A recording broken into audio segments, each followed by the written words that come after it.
Donc, on m'a demandé de vous faire un cours aujourd'hui sur lymphome de Hodgkin. Le lymphome de Hodgkin, c'est un peu c'est compliqué comme sujet à aborder quand on est en début d'internat, parce qu'il y a énormément d'études.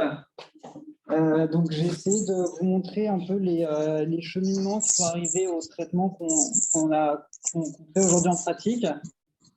Mais c'est assez dense comme présentation. Donc, n'hésitez pas à m'arrêter, à poser des questions s'il y a quoi que ce soit que vous ne comprenez pas. De toute façon, on a 1h30.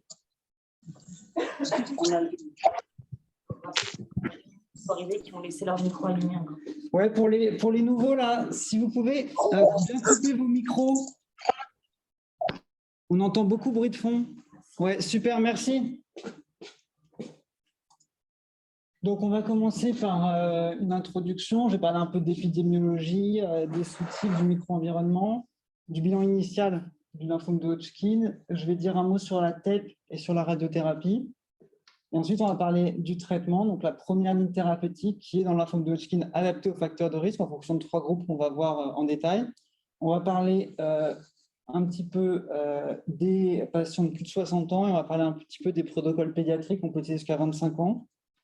On va parler ensuite de la deuxième ligne de traitement, des lignes de traitement ultérieures, parce qu'il y a quand même beaucoup de traitements disponibles pour le lymphome de Hodgkin aujourd'hui. Et ensuite, un petit peu de perspective avant de finir. Donc, pour commencer, je voulais rappeler l'importance du micro-environnement dans le lymphome de Hodgkin.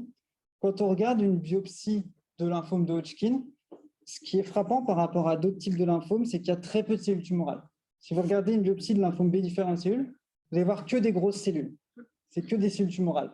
Si vous regardez une biopsie de lymphome de Hodgkin, il y a très peu de cellules tumorales et beaucoup de cellules inflammatoires autour. Donc, comme vous voyez, des neutrophiles, des cellules dendritiques, des macrophages, des éosinophiles, des fibroblastes, des lymphocytes T, des lymphocytes B. Enfin, vraiment plein de cellules inflammatoires tout autour de cette cellule de Reed-Sternberg. Et ça va avoir un rôle important dans les thérapeutiques. Vous savez notamment que les anti-PD1, checkpoint inhibiteurs, sont très efficaces dans la lymphome de Hodgkin du fait aussi de ce micro-environnement qui est en fait détourné par la cellule de Hodgkin pour la servir à son profit et qu'avec certains traitements qui modifient l'immunité peuvent les retourner contre la cellule de Reed-Sternberg. Vous savez probablement qu'il y a différents sous-types histologiques. On va peut-être essayer de réduire ça.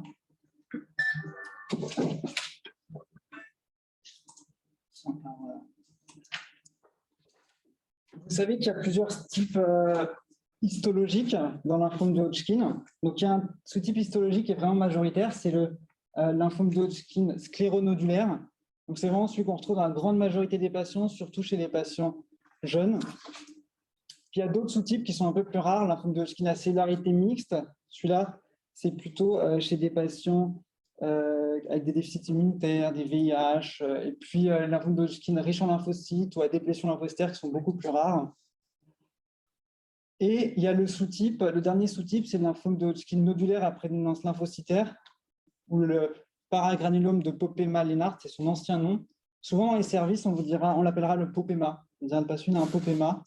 Ça, c'est un sous-type qui est rattaché historiquement au Hodgkin, qui dans la nouvelle classification OMS qui va apparaître dans quelques années, sera probablement plus rattaché au Hodgkin, parce qu'en fait, ce n'est pas un lymphome de Hodgkin, c'est plus un lymphome indolent. C'est beaucoup plus proche, en fait, dans son évolution d'un lymphome folliculaire que d'un lymphome de Hodgkin. Et les traitements, c'est plutôt des traitements de lymphome B indolent que les traitements de lymphome de Hodgkin. Donc, vraiment, c'est un type de lymphome qu'il faut mettre à part. J'en dirai pas plus parce que c'est un sous-type de lymphome qui est extrêmement rare. Vous en verrez peut-être 1 ou 2 durant tout votre internat. C'est très rare, c'est de très bon pronostic, ça évolue très lentement et ça peut toucher des sujets jeunes comme des sujets plus âgés. Regarde. Si on regarde, si c'est possible de bien couper les micros. M, tu fais ça. Avec le M, mais 2 fois comme ça. Il y a 2 types, il y a 2 pics d'âge au diagnostic.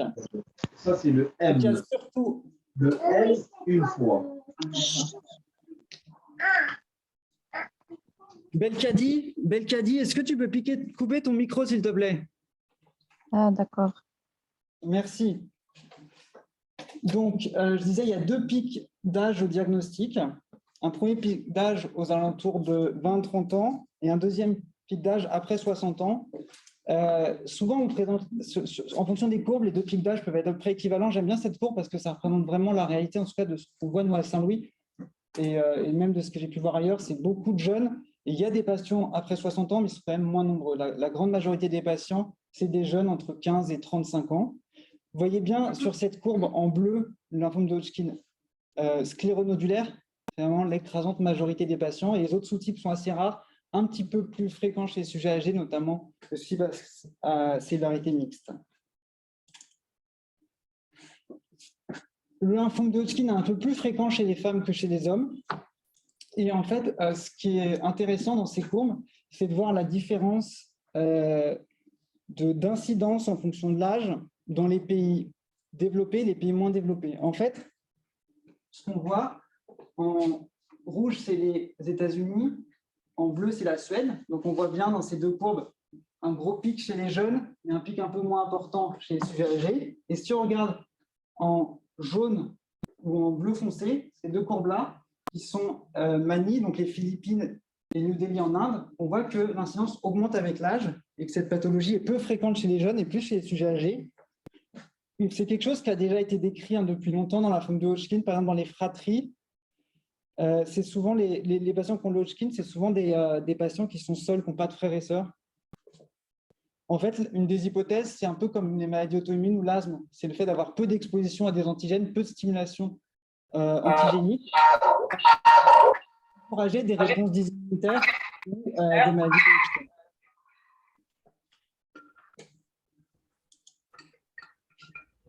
Alors, sur ces courbes d'incidence et de survie, donc, qui remontent des années 75 jusqu'à 2019, donc, ce qu'on voit sur la courbe d'incidence en haut, c'est que c'est à peu près toujours la même chose, 3 cas pour 100 000 habitants par an. Donc ça, c'était ces données statistiques américaines. Par contre, quand on regarde le taux de décès, on voit qu'il y a une nette diminution, puisqu'on était à 1,3 pour 100 000 habitants dans les années 75, et maintenant on est à 0,2 pour 100 000 habitants en 2019. Donc vraiment des progrès thérapeutiques très importants qui ont été faits, et c'est une maladie qu'on soigne très bien et pour laquelle on peut guérir la grande majorité des patients. Maintenant, on va rentrer dans le côté plus technique. Donc le bilan initial, qu'est-ce qu'il faut faire au bilan initial d'un Hodgkin? Donc la radio de thorax, c'est le seul lymphome dans lequel on va encore vous embêter à demander une radio de thorax parce que le bulky, c'est-à-dire un gros médiastin, c'est plus de 10 cm ou plus d'un tiers du médiastin mesuré au niveau de T4. Ça se mesure sur la radio de thorax. C'est comme ça que ça a toujours été validé. Donc, on fait toujours une radio de thorax quand on a un gros médiastin, parce que ça va avoir une implication importante dans la stadification et pour choisir le traitement. Le scanner TAP ou CTAP injecté, le TEP scanner associé, pas de biopsie ostomédulaire. Aujourd'hui, c'est clair qu'il ne faut plus faire de BOM pour les lymphomes de Hodgkin. Tout d'abord, l'infiltration médulaire est quand même assez rare au diagnostic, et ensuite, le TEP scanner a montré qu'il était meilleur que la biopsie ostomédulaire. Si vous faites une BOM en crête iliaque droite, et vous avez peut-être trouvé de la maladie dans la moelle à l'endroit où vous faites la BOM. Mais s'il y en a de l'autre côté ou s'il y en a ailleurs, vous ne le verrez pas. Alors qu'au TEP scanner, vous allez bien voir s'il y a des fixations médulaires. Donc, le TEP scanner est plus sensible que la BOM. Donc, plus d'indication à faire la BOM. Ensuite, vous allez faire un bilan biologique complet. Donc, j'ai mis VS parce que VS, c'est important. C'est la seule indication où on utilise encore la VS. Vous allez voir que ça fait partie des critères pour classer les patients. Ça fait partie des facteurs de risque. Le problème, c'est que de plus en plus, on ne peut plus faire de VS. À Saint-Louis, par exemple, on n'a pas de VS. Donc, on essaye maintenant de bricoler avec d'autres marqueurs comme le fibrinogène ou la CRP. Donc, un bilan complet, créate, bilan hépatique, les LDH, bien sûr, l'albuminémie, très important. Avant de commencer une chimiothérapie, faites toujours une albuminémie. Vous savez que les molécules dans le sang, notamment de la chimiothérapie, se combinent à l'albumine. Donc, plus vous avez un taux d'albumine basse, plus vous allez potentiellement faire une chimiothérapie forte. En fait, avec la même dose de chimiothérapie, si l'albumine est à 40 ou à 20, ça va pas du tout avoir la même toxicité pour le patient. Si l'albumine est basse, la chimio va être beaucoup plus toxique. Peut-être enlever le masque, ce sera plus simple. Ensuite, faites bien les sérologies, VIH, VHB, VHC, avant de commencer le traitement. C'est encore plus important dans les lymphomes B quand vous allez mettre du rituximab, mais c'est important dans tous les cas quand on commence une chimiothérapie. C'est aussi important pour le diagnostic. Vous savez que le VIH est un facteur de risque de lymphome de Hodgkin. Chez les femmes, donc c'est une pathologie qui concerne surtout les patients jeunes. Donc chez les femmes, on va toujours faire un test de grossesse. On va faire un dosage de l'AMH au diagnostic pour évaluer la réserve folliculaire. On va toujours évoquer la question de la fertilité. Donc, dans le Hodgkin, la particularité par rapport aux autres lymphomes plus agressifs, c'est qu'on a le temps. Il n'y a jamais d'urgence à débuter le traitement dans le Hodgkin. Donc, si jamais il y a besoin de faire des préservations, on peut les faire avant. On n'est jamais dans l'urgence, sauf dans les cas exceptionnels où il y a un gros médiastin compressif, mais c'est assez rare dans les Hodgkin. Après, on va voir que les deux gros types de traitements, c'est l'ABVD ou le BICOP. L'ABVD, c'est très peu toxique pour les ovaires. Donc, nous, à Saint-Louis, on ne fait jamais de recueil avant la BVD. Chez les hommes, je parle des femmes parce que chez les hommes, c'est facile. Hein. Chez les hommes, on fait toujours un recueil avant de commencer le traitement. C'est facile, ça va vite, c'est fait, c'est congelé. Et on ne se pose plus la question après, on n'a pas de problème. Chez les femmes, c'est toujours plus compliqué parce que ça prend du temps. Vous savez qu'il y a deux principales techniques, soit la congélation d'ovocytes matures, mais ça prend du temps. Il faut stimuler la patiente, il faut attendre que ses follicules soient au bon moment du cycle. Ensuite, il faut faire une échographie endovaginale, il faut faire des prélèvements, des ponctions dans les ovaires pour prélever les ovocytes matures et les congeler.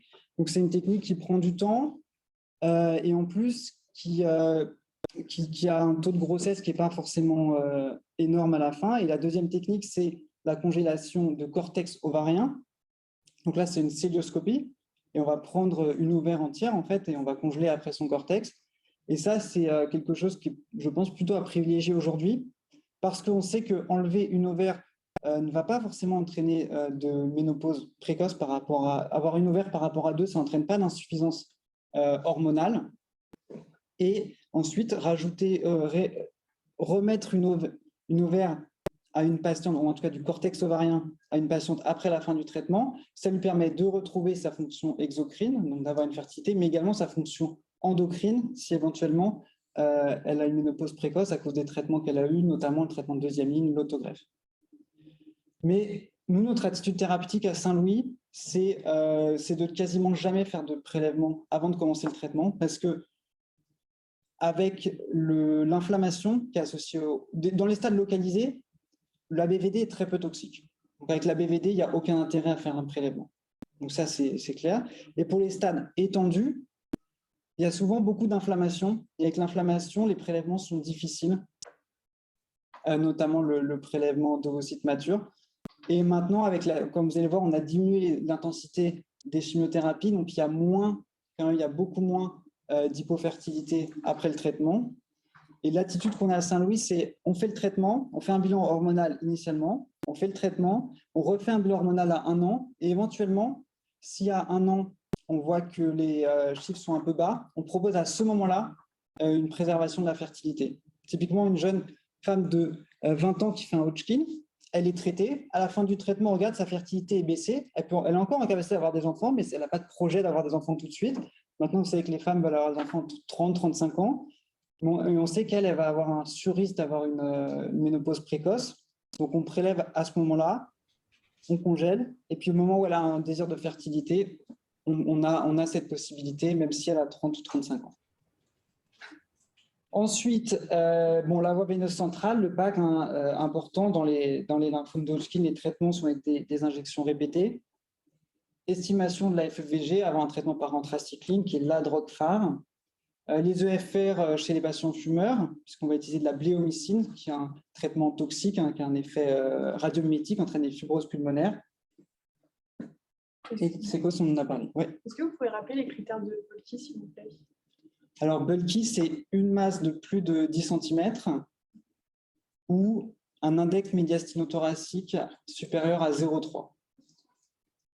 Donc, c'est mesuré au niveau de T4, c'est la largeur de la masse divisée par la largeur de la cage thoracique sur la radio de thorax.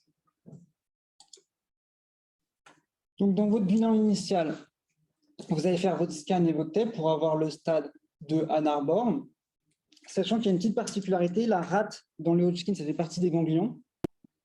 Si l'atteinte de la rate, c'est un stade 3, en général, c'est sous-diaphragmatique. Dans le Hodgkin, c'est rarement sous-diaphragmatique. Donc, si sus et sous plus une rate, c'est un stade 3, alors que dans les autres types de lymphome, c'est un stade 4.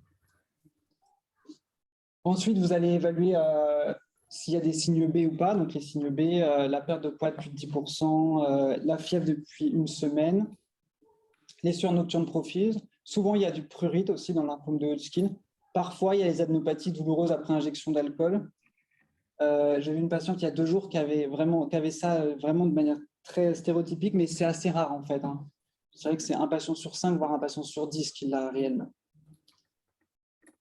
Ce qui va être important également au moment du bilan initial, c'est de bien évaluer la répartition des adénopathies et les champs d'irradiation. Dans les stades localisés, on fait de la radiothérapie en première intention, mais vous allez voir qu'on va moduler les traitements en fonction des champs d'irradiation. On sait que la radiothérapie, c'est toxique à long terme, surtout si on irradie la cage thoracique, c'est-à-dire le cœur, les poumons, les seins, risque de cancer du sein, risque de fibrose pulmonaire, risque de coronaropathie ou de valvulopathie au long cours. Donc ça, on va bien faire attention à ça au bilan initial, au moment de la RCP initiale.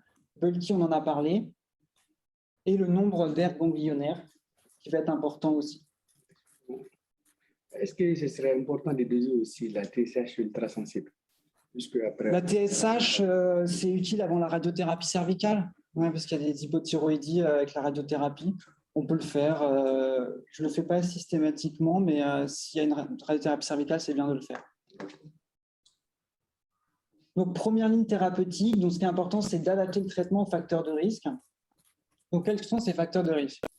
Donc, ce qui est un peu compliqué dans le Hodgkin et quand on est à cette partie-là, c'est qu'il y a 2 types de facteurs de risque. Il y a les facteurs de risque allemands et il y a les facteurs de risque du LISA et de l'ERTC qui sont similaires mais un petit peu différents. Donc là, je vous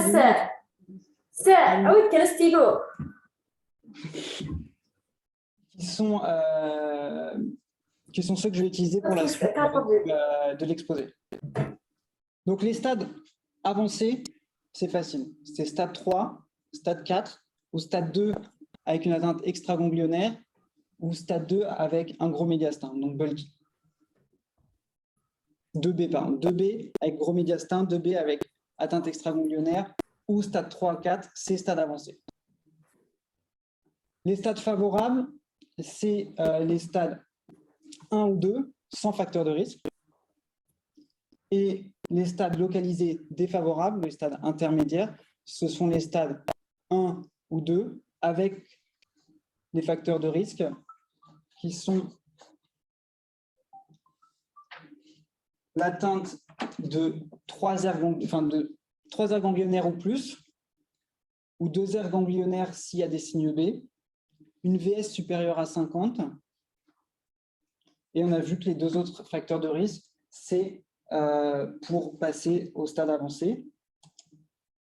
Et ça, c'est les facteurs de risque EORTC LISA. Donc, la différence dans ces facteurs de risque, c'est que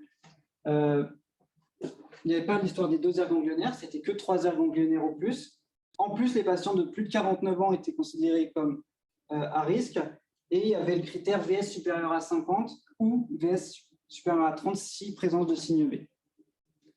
Et tous les stades 1 et 2 étaient considérés comme des stades localisés. Les bulky ou les atteintes extra-ganglionnaires n'étaient pas considérés comme des stades avancés.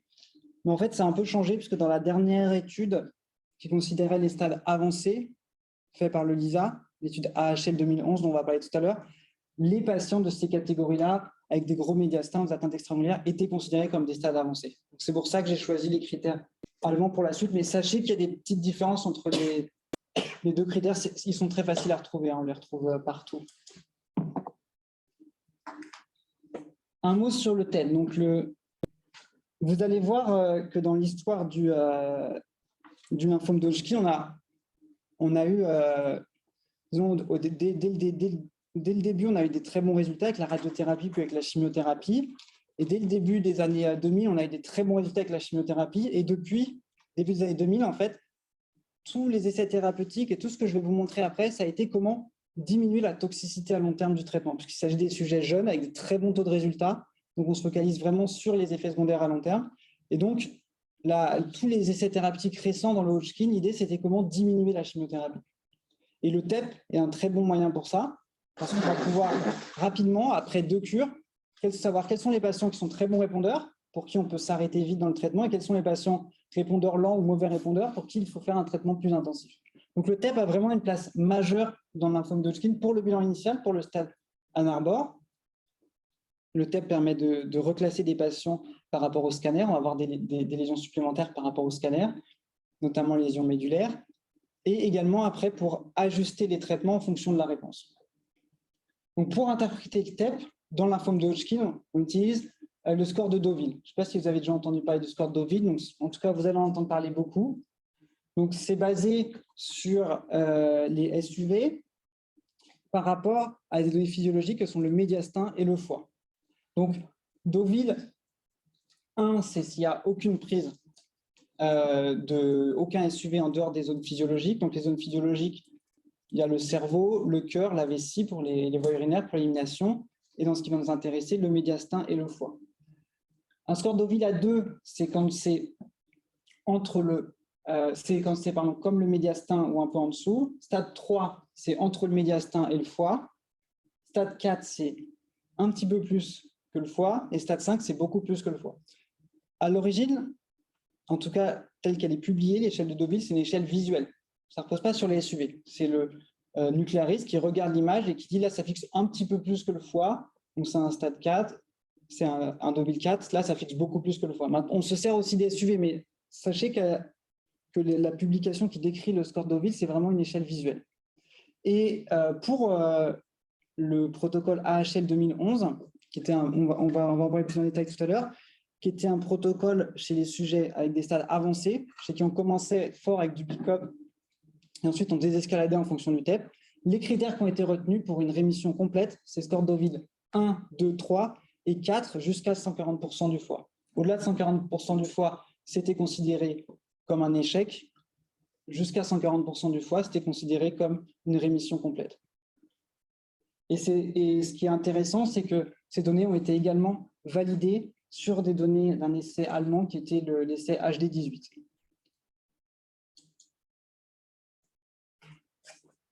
Et, un petit mot également sur les TEP positifs en fin de traitement. Donc, en fin de traitement, si on a une TEP positive, il faut toujours faire une biopsie. Il ne faut pas repartir sur un traitement de rattrapage, une autogreffe avant de faire une biopsie.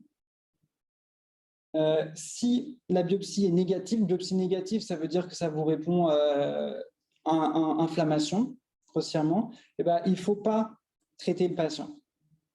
Il vaut mieux refaire une TEP 2-3 mois plus tard et revoir. Et là, s'il y a une nouvelle progression à la TEP, ben, on va refaire une biopsie, on va repartir sur un traitement de rattrapage. Mais en fait, il ne faut pas surtraiter les patients juste sur des images TEP. Ça, c'est important parce que surtout pour les patients qui ont des grosses masses initialement, ça n'arrive pas sur les petits ganglions, mais sur les gros médiastins, typiquement, le médiastin les lésions vont mettre plus de temps à se négativer sous traitement et il peut avoir des masses résiduelles. Et il y a des patients avec des masses résiduelles qui ne rechuteront jamais. Et le traitement de la rechute, on va le voir, c'est un traitement qui est assez agressif. Donc, il ne faut pas aller trop rapidement à un traitement intensif sur des images douteuses. Excusez-moi. Quand vous dites TEP positif, du coup, c'est plus de 140% du foie. Donc, c'est 1, 2, 3, 4, 50%. Enfin, c'est plus de… Alors, TEP négatif, ça veut dire rémission complète. Oui. 1, 2, 3 jusqu'à 140% du foie. Et TEP positif, ça veut dire plus de 140% du foie, donc 4 ou 5. Ok, quand vous dites que du coup, il faut faire une biopsie si TEP négative à 8 à 12 semaines. Non, si TEP positif. D'accord. Okay. S'il n'y a plus rien au TEP, on fait une biopsie. Oui. On fait une biopsie que si le TEP nous dit qu'il n'y a pas de rémission complète. Okay. Et si ça fixe mais moins de 140% du foie, on ne biopsie pas? Non, c'est une rémission complète. Okay. Après, pour les grosses formes, on peut aussi s'aider du delta SUV, qui est plus validé dans les lymphomes B différentes cellules. Donc, le delta SUV, c'est la différence entre le SUV initial et le SUV à la réévaluation. Sachant que le delta SUV, il est valable que lorsqu'il y a un SUV initial supérieur à 10. Si un SUV trop bas initialement, il n'y a pas d'intérêt à regarder comment il diminue. Donc, ce n'est pas la même chose si on a une masse initialement qui fixe à 26, et puis après 2 cures, elle fixe à 5. mais c'est encore un peu plus que le foie. Ce n'est pas la même chose que si on a une masse initialement qui est fixe à 6 et qui, après 2 cures, fixe à 5. Il y a le score de Deauville, qui est un score à l'instant T, et il y a le delta SUV qui est relatif. Et le delta SUV peut aussi aider à interpréter. Souvent, quand on regarde un TEP en RCP, on compare avec le TEP antérieur. Donc, un mot sur la radiothérapie avant de commencer. Donc, pareil, je vous ai dit, dans le lymphome de Hodgkin, on a essayé de diminuer les doses de chimiothérapie. C'est pareil, on a essayé de diminuer également les doses de radiothérapie. Parce que les radiothérapies, c'est toxique.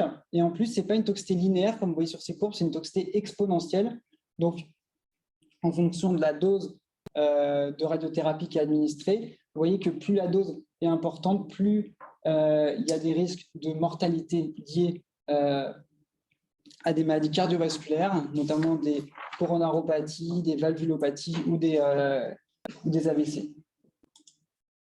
Donc ça, ce sont les différents champs d'irradiation tels qu'ils ont été développés dans le Hodgkin. Donc, historiquement, c'était le Mantelet. Donc, vous voyez une dose irradiée qui est énorme. C'est tout ce qui est axillaire, cervical et médiastin. On ne prend pas de risque, on irradie tout.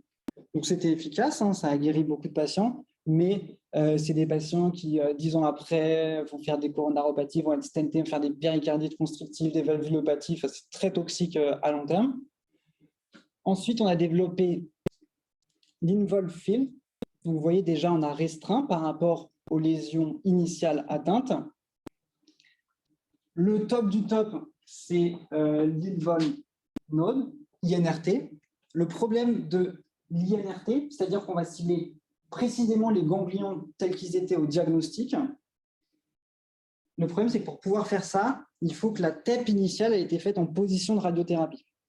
C'est-à-dire qu'il faut que dans le centre où il fait la TEP, on ait des machines comme pour le scanner de centrage de la radiothérapie et que le patient soit exactement en même position. Parce que s'il n'est pas dans la même position, on ne peut pas définir l'irradiation de manière précise. Et donc, sur le papier, c'est très beau. En pratique, c'est très compliqué puisqu'il y a très peu d'endroits où on fait le TEP initial en position de radiothérapie. Donc, ce qu'on fait en radiothérapie, c'est ce qu'on appelle l'ISRT, Involve Site. Et donc, c'est un compromis qui est quand même beaucoup moins toxique que le Mantelet initial et beaucoup plus facile à faire en pratique que l'INRT. Quelles sont les complications à long terme de la radiothérapie? Je ne parle pas des complications à court terme parce que ce n'est pas ce qui nous intéresse principalement. Ce qui nous intéresse, c'est les complications à long terme. Donc, on l'a vu, l'hypothyroïdie qui apparaît plutôt 3 à 5 ans après, donc c'est plutôt retardé. Les complications donc, de l'irradiation médiastinale, donc les coronaropathies, qui sont tardives. C'est important de dire qu'elles sont tardives parce qu'on va soigner des patients qui sont jeunes pour le Hodgkin. Et en fait, ce qu'il faut qu'ils comprennent, moi, ce que je leur explique, c'est que le fait d'avoir une radiothérapie, c'est comme s'ils avaient fumé toute leur vie. C'est un facteur de risque cardiovasculaire. Donc, c'est à eux de faire en sorte de ne pas accumuler d'autres facteurs de risque cardiovasculaire. Donc, de ne pas fumer, d'avoir un suivi cardiologique dès 40 ans. Je pense que c'est légitime pour ces patients d'avoir un suivi cardio précoce. Parce que nous, on va les suivre, mais on ne va pas les suivre toute leur vie. On va le soigner à 20 ans, on ne va pas le suivre jusqu'à 50, 60 ans. Or, c'est à 50, 60 ans qu'il va faire des événements cardiovasculaires. Donc, c'est important de bien expliquer ça aux patients parce que c'est des complications qui vont arriver tardivement. Le cancer du sein, donc c'est pareil, c'est un sur-risque, mais qui apparaît tardivement. Donc, on conseille aux jeunes femmes qui ont été irradiées de faire des mammographies régulières à partir de 40-50 ans. Cancer du poumon, c'est surtout chez les patients qui ont d'autres facteurs de risque, notamment le tabac. La fibrose pulmonaire, surtout association radiothérapie et bléomycine. Et puis l'irradiation abdominale. Donc l'irradiation abdominale, on n'en fait quasiment plus. Je pense qu'à Saint-Louis, on n'en fait plus et je pense que dans les autres centres où vous irez, c'est quelque chose qu'on ne fait plus. C'est très toxique, notamment chez les femmes, toxicité ovarienne importante, à la fois sur la fonction exocrine et endocrine. Donc, on va commencer le traitement. Donc, on va... Ouais. On a les pourcentages ou pas des complications? Alors, moi, je ne suis pas radiothérapeute, donc ça, il faudra demander au radiothérapeute. Mais il y a pas mal de... Sinon, il y a pas mal d'études qui rapportent les complications à long terme des lymphomes de Hodgkin. Mais alors, les pourcentages précis en fonction des radiations, ça, c'est plutôt les radiothérapeutes. Enfin, le message, c'est qu'on n'aime pas la radiothérapie. Le message, c'est qu'il faut faire attention. La radiothérapie, c'est bien plus toxique que la chimiothérapie. Donc, il faut bien évaluer les champs d'irradiation. Et si les champs d'irradiation sont trop grands, il vaut mieux faire plus de chimiothérapie pour éviter la radiothérapie. Et la radiothérapie, du coup, c'est que dans les stades localisés. Ouais, on va le voir après. C'est que dans les... Oui, bien sûr. Mais du coup, ça découle de ce que je viens d'expliquer. Ça marche très bien, la radiothérapie dans le Hodgkin, mais c'est très toxique. Donc, on va le faire vraiment sur les formes les plus localisées. Donc là, on part sur les formes localisées favorables. Donc là, je parle des patients de plus de 22-25 ans, parce que je parlerai après rapidement du protocole pédiatrique qui va jusqu'à 25 ans. Donc, ce qu'on décide habituellement en RCP pour ces patients, c'est 3 ABVD 20 gray. C'est le standard en France. Vous verrez peut-être des fois faire 2 ABVD 20 gray. On va voir que c'est le standard en Allemagne. Je vous avais montré les critères en fonction du groupe français et du groupe allemand. Les critères du groupe allemand sont un peu plus stricts. Donc, si on veut vraiment faire 2 ABVD 20 gray, il faut bien se fier aux critères allemands qui sont plus restrictifs. Et on va voir qu'on peut éventuellement proposer 4 ABVD s'il y a une zone d'irradiation embêtante, notamment les adénopathies sous-diaphragmatiques. Donc, l'ABVD, c'est l'association de 4 molécules, doxorubicine, bléomycine, vinblastine, dacarbazine. C'est les cycles de 28 jours. Quand on dit 2 cycles d'ABVD, en fait, ça veut dire 4 injections. Pour le patient, ça veut dire 4 cycles, parce que c'est des injections à J1, J15. Des cycles de 28 jours. Donc, en fait, le patient, on lui dit 2 cycles, mais pour lui, ça fait 4 cures de chimio. Ça, il faut bien l'avoir en tête. Parce que c'est 2 cycles de 28 jours, et à chaque cycle, il y a 2 injections. Et l'injection de J1 et l'injection de J15, c'est exactement les mêmes. La principale toxicité de la BVD, c'est les nausées. Énormément de nausées. Donc, il ne faut pas hésiter. Les cétrons, les aprépitants, parfois les benzos, hein, surtout chez les jeunes qui ont des nausées anticipées, le primpéran. Enfin, il faut vraiment y aller à fond, il ne faut pas lésigner sur les antiémétiques. Et la toxicité hématologique, beaucoup de cytopénie. Il a bien été montré maintenant que lorsqu'on traite par ABVD, il est important de ne pas décaler les cures. J1, J15, J1, J15, même si les neutrophiles sont bas, on y va. On n'attend pas d'avoir plus de 1000 neutrophiles, on ne décale surtout pas les cures avant de faire le traitement, parce que ça a été montré que ça diminue le pronostic de ces patients. De base, chez les jeunes, on ne met pas de facteurs de croissance, et si on voit qu'ils sont trop bas, on met des facteurs de croissance. Mais vous verrez dans la pratique que les patients sous ABVD font quasiment jamais d'infection. Même s'ils ont des neutrophiles très bas, ils s'infectent quasiment jamais. Et ce qui est important, c'est vraiment de les guérir en one shot avec un traitement bien toléré. Donc, il ne faut pas décaler de cure. Ne jamais décaler de cure d'ABVD, ça c'est un grand message. Donc là, je vous ai mis deux données historiques. Donc, pourquoi le 3 cures plus radiothérapie. Donc ça a été montré par cette étude qui utilisait le MOP-ABD. Le MOP-ABD, c'est juste pour culture personnelle, c'est ce qu'on faisait avant l'ABVD. Et donc déjà, je n'ai pas mis la date, mais c'était c'était 2007. Déjà, on avait montré qu'avec 3 MOP ABV plus IFR plus radiothérapie IFRT, on avait une survie sans événement à 50-98% et une survie globale à 10 ans de 97%. Ensuite, on a montré que l'ABVD était équivalent au MOP ABV avec une toxicité moindre. C'est pour ça qu'on est passé à l'ABVD. C'est quoi le MOP? Alors, moi, j'en ai jamais fait. J'ai plus les chimios en tête. C'était juste pour que vous en entendiez parler. Mais je faudrait regarder en détail. Là, je me souviens plus. J'ai peur de dire des bêtises. Mais il y avait ce qui était embêtant en fait dans le MOP, c'est qu'il y a de la procarbazine. Et la procarbazine, c'est toxique, notamment pour la fertilité. La dacarbazine est moins toxique. Il n'y a pas de procarbazine dans le BICOP? Alors oui, sauf que nous, on n'en fait plus à Saint-Louis. Je vous en parlerai, je vous expliquerai tout à l'heure. Mais il n'y en a pas dans l'ABVD. Là, je disais que le MOP ABV avait été transformé par l'ABVD, qui n'a pas de procarbazine et donc qui est très peu toxique pour la fertilité. Donc ça, c'est une étude allemande qui s'appelle HD10. C'est une étude qui a testé, donc chez ces sujets favorables, 4 ABVD plus 30 gray versus 2 ABVD plus 20 gray. Ils ont montré qu'il n'y avait pas de différence ni en survie sans progression, ni en survie générale. Et donc, c'est sur ces données-là que les Allemands ont décidé de faire 2 ABVD plus 20 Gray à leurs patients en première ligne. Et dans la même étude, ils ont comparé donc les patients qui avaient reçu 30 Gray contre les patients qui avaient reçu 20 Gray. Donc là, il y avait des patients avec 2 ABVD, d'autres avec 4. Et ils ont montré qu'il n'y avait aucune différence entre 20 et 30 Gray. Donc c'est là-dessus qu'on se base pour dire qu'on fait 20 Gray seulement pour ces patients. Donc nous, les Français, on se base plutôt sur cette étude. Donc l'autre, c'était HD10, celle-ci, c'est H10. Donc là, il y a le groupe H10 pour les favorables. Donc cette étude, elle a introduit le TEP précoce, le TEP à 2 cures. Donc il y avait un bras standard, 3 ABVD plus radiothérapie, 30 Gray.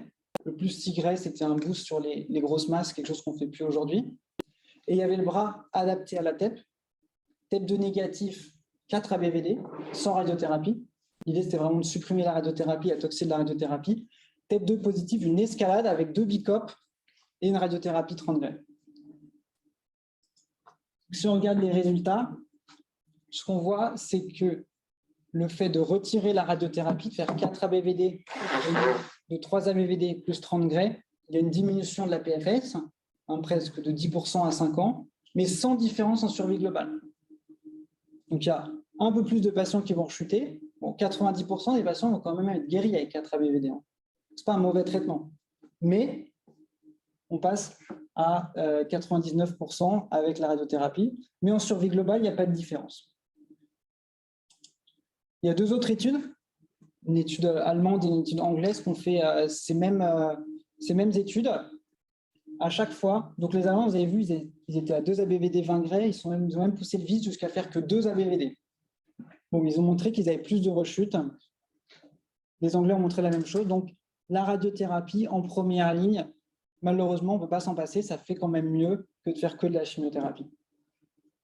Même pour les patients bons répondeurs avec un TEP négatif à 2 cures. Ensuite, cette étude est assez intéressante. C'est une étude allemande aussi où ils ont tenté de diminuer la toxicité de la BVD, donc d'enlever les molécules de la BVD une par une. Alors, une par une, bien sûr, ils n'ont jamais enlevé l'anthracycline, qui est de faire sans blomycine, parce que la blomycine, c'est embêtant, parce que ça a une toxicité pulmonaire, sans dacarbazine, parce que dacarbazine, c'est toxique surtout, c'est toxique pour les pour les risques de SLD et de l'AM secondaire, et même de faire que AV en enlevant la dacarbazine et la blomycine. Et ce qu'on voit sur les courbes, c'est qu'à chaque fois qu'on a vu une molécule, on perd en survie sans progression. Donc, toutes les molécules de la BVD sont importantes. Celle qui est peut-être la moins importante, c'est la courbe en vert, c'est que lorsqu'on enlève la bleomycine. C'est ça parce qu'il y a des études où on a enlevé la bleomycine qu'on a remplacée par d'autres molécules. Alors, au niveau des seconds cancers et de la mortalité après ABVD, ce qu'on voit déjà, c'est que après 10 ans, il n'y a plus de mortalité liée au Hodgkin. Et les patients qui vont mourir de Hodgkin, c'est les patients graves qui vont mourir dans les 10 premières années. Et qu'après, on va avoir des toxicités, notamment respiratoires, des tumeurs, donc des toxicités liées aux effets secondaires de la chimiothérapie. Donc encore, c'est juste pour redire que les toxicités au long cours, c'est un vrai problème dans le lymphome de Hodgkin. Maintenant, on repart sur l'étude HD et on va regarder cette fois-ci les patients qui avaient un TEP2 positif. Et donc, pour les patients qui avaient un TEP2 positif, on avait le bras standard, 3 ABVD 30 Gray, c'est ce qu'on faisait avant, quand on ne faisait pas de radiothérapie, on faisait ça à tout le monde. Et le bras adapté au TEP, 2 ABVD plus 2 bicopes. Plus d'ailleurs, je l'ai pas fait, c'est 2 bicopes plus 30 Gray. Hein. C'est 2 bicopes plus radiothérapie. Et ce qu'on voit, c'est qu'on rattrape la jaune en survie sans progression, mais même si ce n'est pas significatif en survie globale, mais on a l'impression qu'on est vraiment sur les cônes. Avec ce traitement intensif basé sur le TEP, on arrive à rattraper des patients. Donc, d'où voilà, l'arbre thérapeutique qu'on utilise, nous, à Saint-Louis. Donc, stade localisé favorable, 2 ABVD, TEP2 négatif 0, mais le plus souvent un troisième ABVD 20 Gray. TEP 2 positif, 2 ABVD, puis 2 BICOP 30 Gray. Et puis, pour les femmes de moins de 30 ans, surtout lorsqu'il y a une atteinte sous-diaphragmatique, il nous arrive parfois de faire que 4 ABVD. On a vu que c'était moins bien, ça a été montré sur 3 études différentes, mais s'il y a un risque entre 5 et 10% de rechute, mais il faut aussi prendre en compte les toxicités au long cours de la radiothérapie, donc c'est un pari à faire. Et dans certaines situations où on estime que la radiothérapie va être trop toxique, on préfère ne pas faire la radiothérapie et faire 4 cures d'ABVD. Maintenant, on passe au stade localisé défavorable. Donc, pour ces patients, les décisions qui vont être prises en RCP, globalement, ce sera soit le schéma 4 ABVD 30 Gray, soit le schéma 2 BICOP plus 2 ABVD, 2 plus 2. Et on pourra discuter également d'un troisième schéma. Donc, on revient sur l'étude H10, cette fois-ci pour les non favorables, défavorables, localisés défavorables. Donc, dans le bras standard, 4 ABVD 30 Gray. Et là, on introduit la TEP à 2 cures pour ajuster de manière précoce le traitement. TEP négatif, 4 ABVD, on essaie d'arrêter la radiothérapie. TEP positif, 2 BICOP plus radiothérapie. Et donc, ce qu'on voit dans les patients qui ont un TEP 2 négatif, c'est que faire 4 ABVD 30 Gray ou faire 6 ABVD, c'est à peu près équivalent. Il n'y a pas de non-infériorité à l'omission de la radiothérapie pour ces patients-là. Donc, on peut faire, le traitement standard, c'est 4 ABVD 30 Gray, mais on peut être amené à faire 6 ABVD, notamment lorsqu'il y a une zone d'irradiation ou avec des risques importants. Les Allemands... Désolée. C'était avant ou après le premier TEP scan de l'évaluation positive? Ça, c'est adapté au TEP. Ça, c'est pour les TEP 2 négatifs. TEP 2, ok. TEP 2 négatif. 2 ABVD, TEP. Si TEP négatif, soit 2 ABVD 20 Gray, donc 4 ABVD 20 Gray au total, soit 4 ABVD supplémentaires, donc 6 ABVD au total. C'était ça, en fait. C'est soit le bras standard, 4 ABVD 30 Gray, soit le bras expérimental, 2 ABVD plus 4 ABVD, 6 TEP 2 négatif.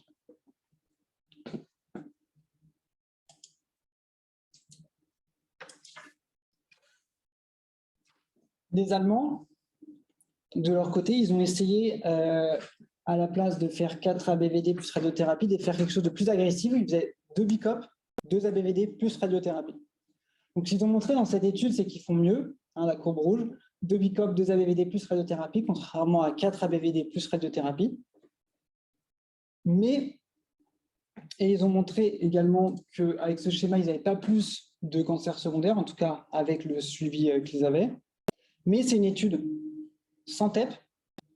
Les Allemands, ils ont mis un peu plus de temps que le LISA et le RTC pour inclure la TEP dans leurs études. Et donc, oui, effectivement, si on intensifie le traitement pour tout le monde, bah, il y a moins de patients qui vont rechuter. Mais on pense que ce genre de schéma, aujourd'hui, c'est obsolète à l'ère de la TEP à 2 cures, où on peut adapter le traitement pour les bons ou pour les mauvais répondeurs. Et donc, les Allemands, suite à cette étude, donc le schéma 2 plus 2, 2 BICOP, 2 ABVD, ils ont fait cette étude HD17, donc qui a été publiée récemment, et cette fois-ci sans radiothérapie. Donc, le schéma de cette étude, c'était 2 BICOP, 2 ABVD. Le bras standard, c'était des plus radiothérapie. C'était les résultats d'études qu'on a vues avant. Et le bras expérimental, si TEP 4 négative, pas de radiothérapie. Et si TEP 4 positif, radiothérapie comme le bras standard. Donc, la grosse critique de cette étude, c'est qu'il n'y a pas de TEP après 2 cures. Nous, maintenant, on fait toujours des TEP après 2 cures. Là, ils n'ont pas regardé. Ils n'ont regardé qu'à la fin du traitement. Et ce qui montre, c'est que les courbes sont tout à fait similaires et que l'omission de la radiothérapie pour les patients avec une TEP négative après 4 cures n'entraîne pas un surrisque de rechute.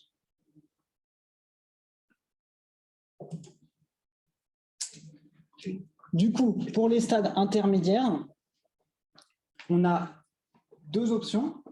Soit l'option de commencer par ABVD, soit l'option de commencer par BICOP.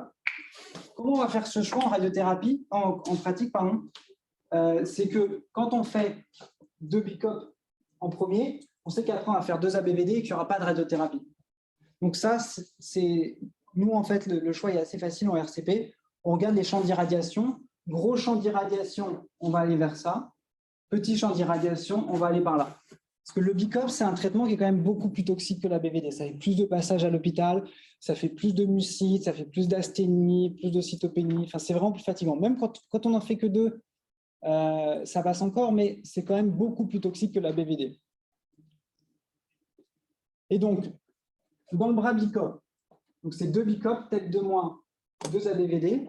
Je vous expliquerai après pourquoi je n'ai pas remis le B là. Et si tête 2 positif, là, par contre, on va faire 4 BICOP supplémentaires. On va faire un traitement par 6 BICOP au total. Et si le TEP 4 est positif, aujourd'hui, en 2021, il faut considérer qu'un TEP après 4 cures positives, c'est un échec du traitement. Ça ne sert à rien de faire 15 BICOP. Vous en avez fait 4. Si le TEP est positif, il faut considérer le patient comme en échec. Il faut aller faire une biopsie, il faut aller regarder ce qui se passe. Mais il ne faut pas continuer aveuglement la chimiothérapie et refaire des BICOP jusqu'à 6 ou 8, parce que là, vous avez fatigué votre patient, vous allez entraîner des toxicités. Et de toute façon, si le traitement ne marche pas avec 4, il ne marchera pas avec 8. Et le patient rechutera. Le message, c'est que si après 4 cures, on a un TEP positif, il faut aller à la biopsie, il faut considérer le patient comme réfractaire. Donc, du coup, là, sur le schéma, le 4 BICOP, c'est 2 BICOP, c'est 4 en tout. Non, c'est 6 en tout. Ok, c'est 6 en tout. C'est 6 en tout. Ça s'appelle TEP 4 du coup. C'est les 4 papillons, c'est pas le TEP 6. 2 BICOP, TEP après 2 cures, TEP 2, D'accord. puis 4 BICOP de plus. Bon, j'aurais pu mettre les 2 BICOP là, si vous voulez. Oui, j'aurais dû mettre 2 BICOP, TEP, rattrapage ou 2 BICOP de plus, Ah, d'accord. si vous voulez. Ok. J'aurais pu On peut faire en ça. faire 2 ensuite. Quand il répond bien, on fait 2. On en fait 6, ouais. C'est comme le schéma AHL 2011 que je vous présente tout à l'heure pour les formes étendues. Bon, on va voir pourquoi tout à l'heure. Et pour la grande majorité des patients, stade localisé défavorable, on commence par 2 ABVD. TEP de nègre, 4, on fait 2 ABVD de plus, donc 4 ABVD 30 degrés. Si on n'a pas envie d'irradier, on peut discuter de faire 4 ABVD de plus, faire 6 ABVD. On vient de voir les résultats que 6 ABVD versus 4 ABVD 30 degrés, ça donnait des résultats similaires. Et si le TEP 2 est positif, là, on incrémente avec 2 BICOP plus 30 degrés. En fait, le schéma, l'extrême gauche du schéma, ça ressemble quand même pas mal au localisé. Il y a une cure en plus d'ABVD. Et on passe de 20 à 30 degrés. Ah oui, ok. Ouais. C'est vrai.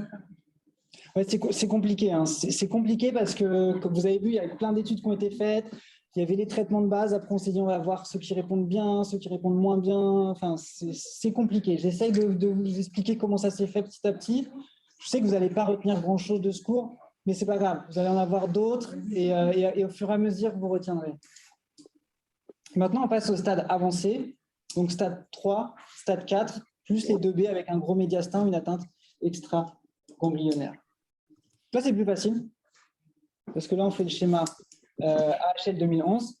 On commence par 2 BICOP, et en fonction du TEP, si le TEP est négatif, on va faire 4 ABVD.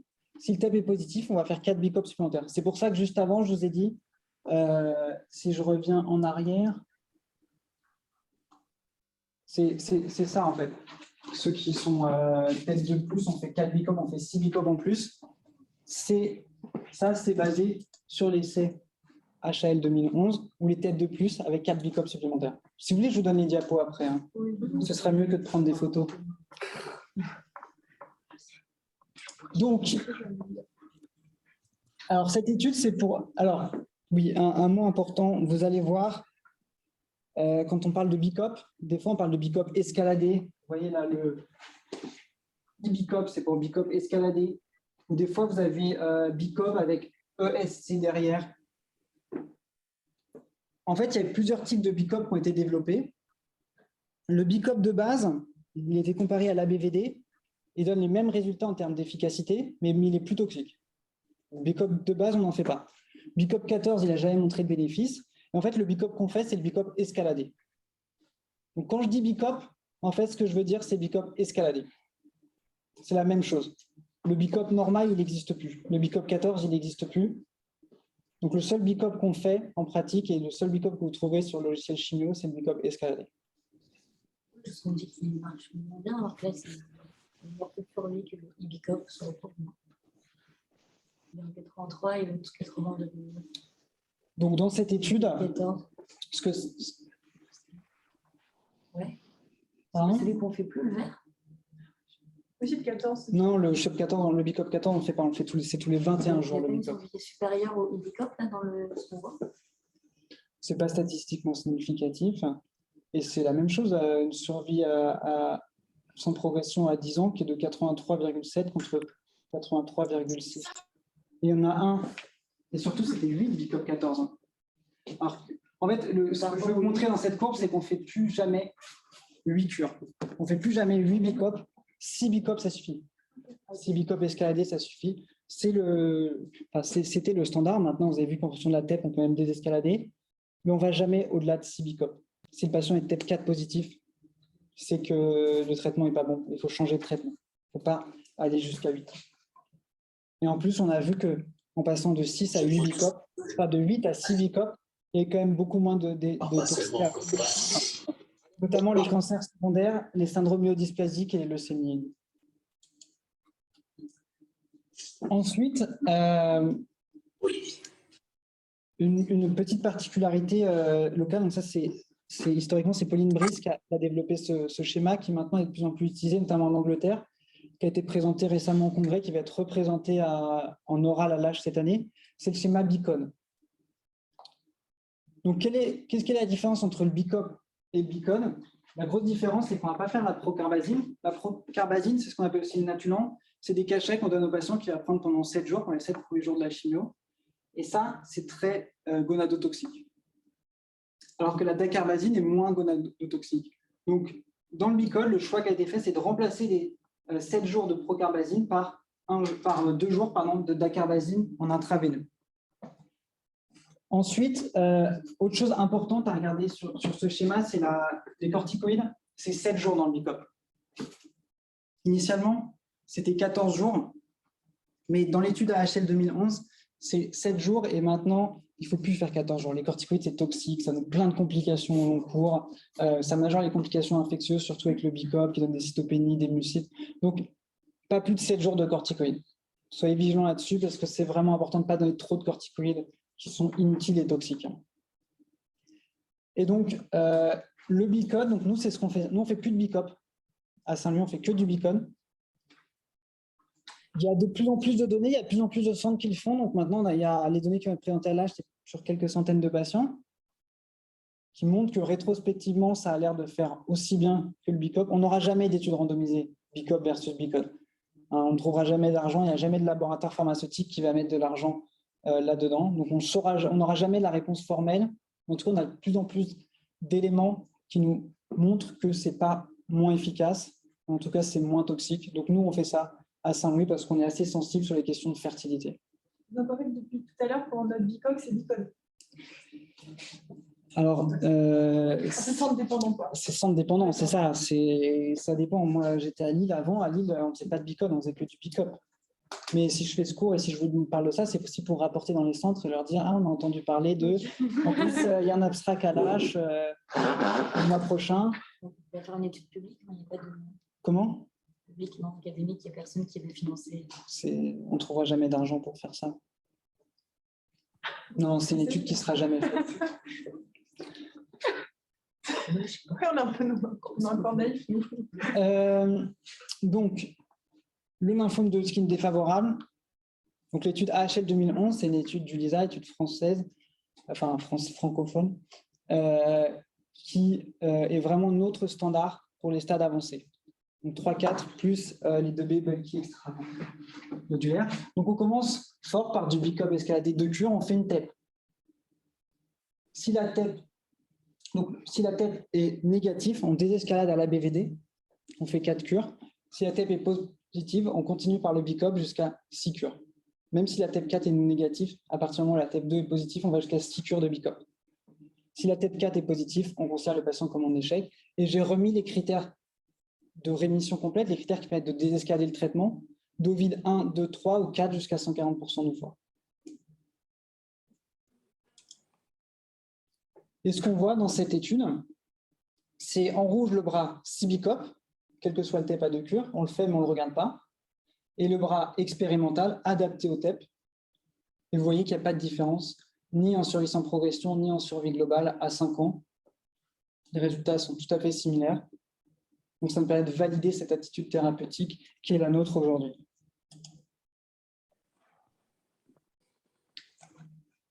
Alors l'étude échelon 1, c'est une étude qui a tenté, donc je vous l'avais montré, cette diapo tout à l'heure, vous avez montré quand on enlevait des molécules de la BVD, on perdait un peu en PFS, mais que celle qui faisait le moins perdre de PFS, c'était la bléomycine. Et donc, dans cette étude échelon 1, ils ont enlevé la bléomycine et ils l'ont remplacée par le brintuximab vedotin. Le brintuximab vedotin, c'est un immunoconjugué, c'est un anticorps anti-CD30 conjugué à la MMAE, qui est un poison du fuseau. Donc l'idée, c'est que l'anticorps anti-CD30 va reconnaître les cellules de Reed-Sternberg et libérer son poison du fuseau localement. Donc un traitement de chimiothérapie ciblée. C'est un traitement qui est très efficace dans le lymphome de Hodgkin, en monothérapie, mais surtout en association avec la chimiothérapie. Mais c'est un traitement qui n'est pas si ciblé que ça, puisque son principal effet secondaire, c'est une neuropathie périphérique. Donc, dans cette étude, le schéma, c'était BV-AVD. Donc, on enlève la bléomycine, on met du Brintrux, contre ABVD classique, et avec une administration tous les 15 jours, avec du GCSF prescrit uniquement en cas de neutropénie, et de neuropathie périphérique qui n'étaient pas rares, mais qui étaient réversibles dans les 2/3 des cas. Et ce qu'on voit, c'est que le bras BV-AVD fait mieux que le bras ABVD. Mais si on compare ces résultats avec les résultats du AHF 2011, donc dans la même population, des stades avancés 3-4, ce qu'on voit, c'est que la survie sans progression à 5 ans dans AHF 2011, c'est 85,7%, donc c'est un petit peu supérieur à cette étude. Et je vais vous montrer après qu'il y a plusieurs études qui montrent que le BICOP est plus efficace que la BVD. Donc ça, c'est une attitude qu'on n'a pas en France. On n'a pas d'AMM pour utiliser le Brintrux en première ligne, mais c'est quelque chose qu'on peut discuter exceptionnellement en RCP pour les patients qui ne sont pas en état de recevoir du BICOP. Les patients un peu plus âgés, le BICOP, ça passe jusqu'à 50 ans. Au-delà de 60 ans, c'est sûr qu'il ne faut pas le faire. Donc, ça peut se discuter pour ce type de patient.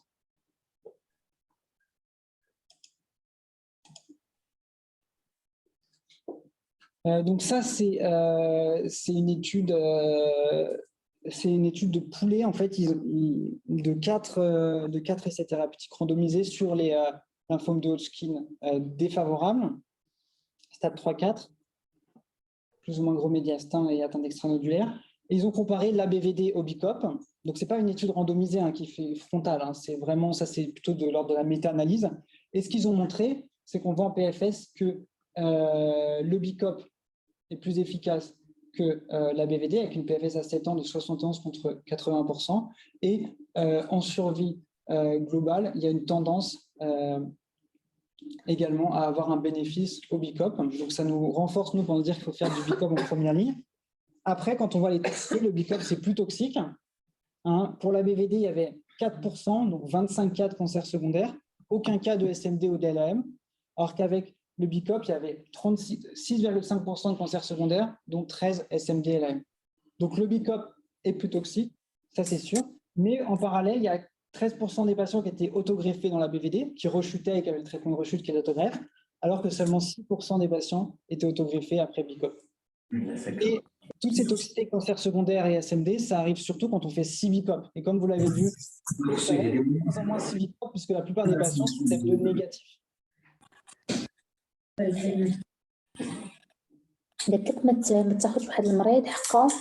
Noual, est-ce que c'est possible de couper le son de la famille risque de s'entêter ou ils vont croire qu'il n'est pas compétente ou ce n'est pas la compétence qui va. Noual, est-ce que tu peux couper le son s'il te plaît? On t'entend parler. Je me demande si elle posait pas une question. Là. Enfin, Ah, c'était une question, genre, pardon. Enfin, je sais pas. Genre, Je sais pas. Oui, je savais. Ah, excuse-moi, tu posais une question? oh non. Bon. Aller avec quelqu'un d'autre. Ah. Bon.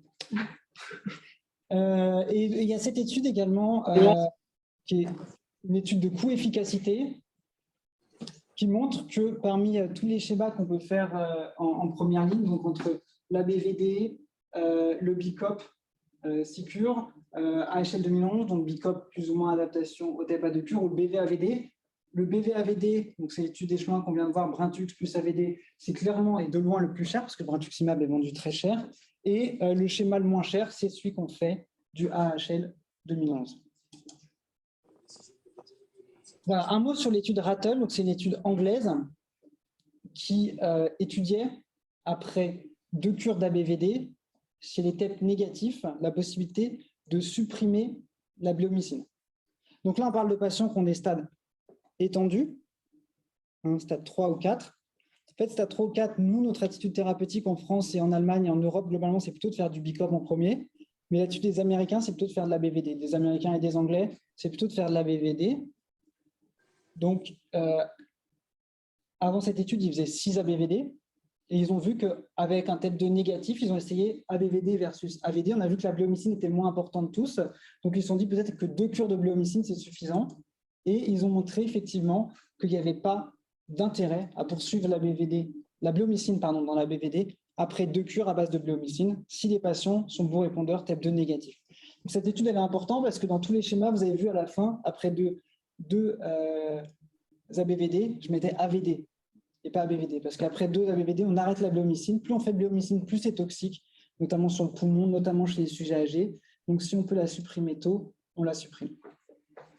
Donc, chez les sujets avec un stade avancé, 2 BICOP, TEP2-, 4 AVD, du coup, dans l'étude AHL 2011, c'était ABVD. On vient de voir dans l'étude Rattle que si les patients avaient eu 2 cures de bléo, ils n'avaient plus besoin d'avoir de bléo après.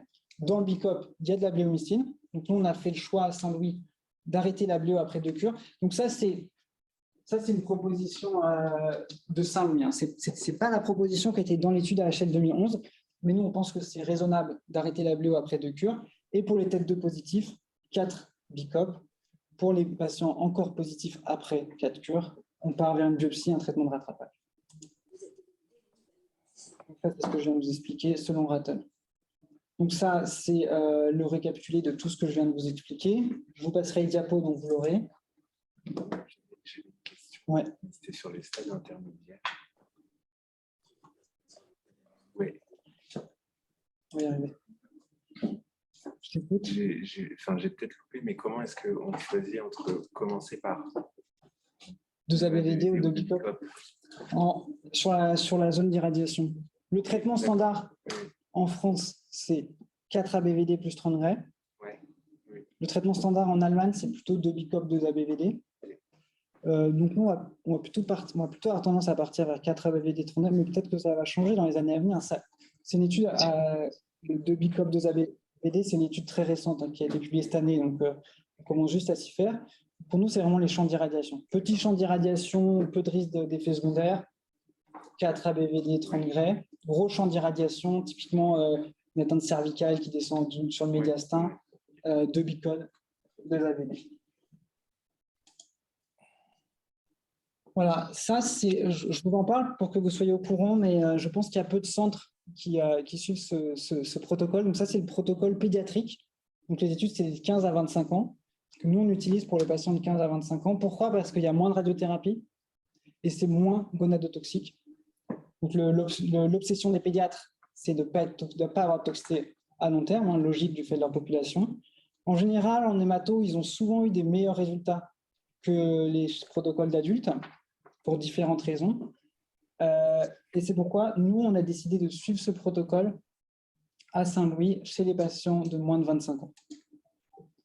Donc, c'est à peu près pareil. Il y a 3 stades localisés intermédiaires défavorables avec des critères qui sont un petit peu différents, mais ça, il faut revenir sur le protocole si on veut l'utiliser. Et pour les patients qui sont favorables, ils ont 2 OEPA et une cure de COPDAC, donc un traitement qui est… les 2 OEPA, c'est assez fort. Après, le COPDAC, c'est assez léger. Je vous ai mis après les doses, mais même chez les patients qui répondent bien, même les localisés, il n'y a pas de radiothérapie. Et après, le traitement change en fonction qu'est-ce qu'il va? du stade initial et sa réponse au TEP scanner. Donc, je vous ai mis les doses des cures. Bon, c'est des cycles de 28 jours. L'OEPA, c'est assez fort. Il y a de la vincristine toutes les semaines. Il y a de l'étoposide pendant 5 jours. Donc, le patient est tous les jours à l'hôpital la première semaine. C'est un traitement qui est un peu lourd les 2 premières semaines, les 2 premiers mois, les 2 premiers cycles d'OEPA. Mais vu que c'est des jeunes de moins de 25 ans, ça se passe très bien. Et l'avantage de ce traitement, c'est qu'il n'y a pas de radiothérapie pour les stades des patients. Et puis, un mot sur les sujets âgés, unfit. Donc, chez les sujets de plus de 60 ans, le lymphome de Hodgkin est plus souvent avancé, plus souvent stade 3-4 avec des signes généraux. Chez ces sujets, on ne peut pas utiliser le BICOP, parce que ça va pas, ou le BICOP, ça ne va pas être toléré. Donc, on peut être amené, et on fait souvent en pratique, on débute une corticothérapie, 0,5 mg/kg, voire 1 mg/kg initialement. Des fois, on ajoute un peu de vinblastine pour faire une sorte de préphase. C'est ce qu'on fait aussi dans les DLBCL chez les sujets âgés. La préphase, ça permet de traiter la maladie un petit peu pendant 1 semaine, voire 2 semaines, de diminuer les symptômes liés à la maladie, de permettre aux patients de récupérer un meilleur état général et de mieux encaisser le traitement après. L'idée, c'est un peu comme dans le Burkitt, le COP avant le COPADEM, c'est d'éviter qu'on détruise le patient